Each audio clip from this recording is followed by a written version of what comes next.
O título do estudo é: o medo de se movimentar tem relação com um déficit de equilíbrio em indivíduos com dor lombar crônica não específica? A dor lombar é uma condição clínica definida como dor entre a 12ª vértebra torácica e acima da prega glútea superior, com ou sem radiação para o membro inferior. Pode ser classificada como específica, que é quando se tem um fator causal identificado, e não específica, que é quando não se tem um fator causal identificado. Essa condição é altamente incapacitante e prevalente no contexto mundial. O grau de incapacidade da dor pode estar associado à ansiedade, depressão e ocorrência de cinesiofobia, que é o medo de se movimentar.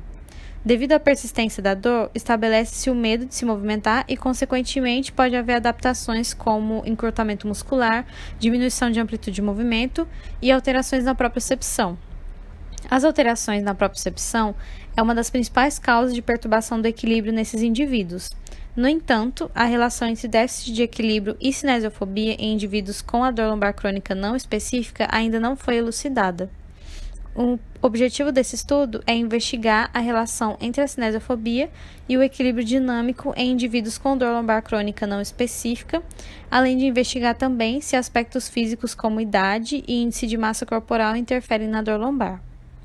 Foi realizado um estudo transversal no período entre fevereiro de 2019 e abril de 2020, incluindo indivíduos com 18 a 50 anos de idade, residentes de Brasília e regiões administrativas, com dor lombar crônica não específica há mais de 12 semanas consecutivas.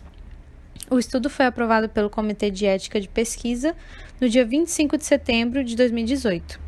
Os dados sociodemográficos, como idade e índice de massa corporal, foram coletados por meio de anamnese. O equilíbrio dinâmico foi avaliado pelo Y-Balance Test em centímetros e apoio unipodal.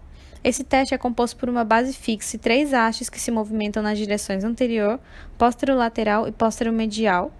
Os alcances dos membros inferiores foram medidos nessas direções, levando em consideração o tamanho dos membros inferiores de cada indivíduo. O cálculo é composto pela soma de 3 direções de alcance divididas por 3 vezes o comprimento do membro e multiplicada por 100. O qual alcance está relacionado com o tamanho do membro inferior, e quanto mais distante o alcance, melhor é o equilíbrio dinâmico do indivíduo. A versão brasileira da escala Tampa foi usada para avaliar a cinesiofobia, que é uma escala composta por um questionário autoaplicável de 17 questões, sendo o score mínimo de 17 pontos e o máximo de 68 pontos. Quanto maior a pontuação, maior será o grau de cinesiofobia. Os dados foram analisados em programa estatístico, e os dados descritivos foram paramétricos e analisados por meio do teste T pela média de desvio padrão.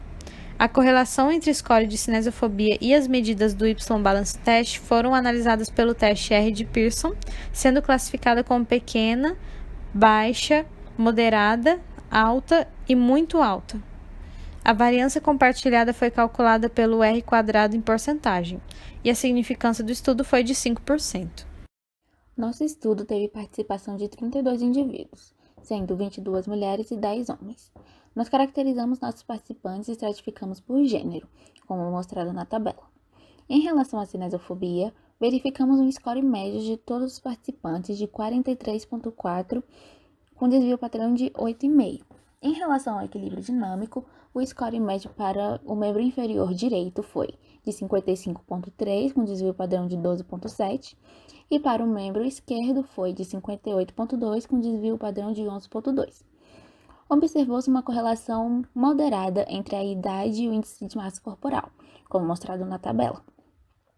Os demais dados não obtiveram relevância significativa, sendo baixa a correlação entre o score de cinesiofobia com o Y-Balance Test, tanto à direita quanto à esquerda, como mostrado nas figuras.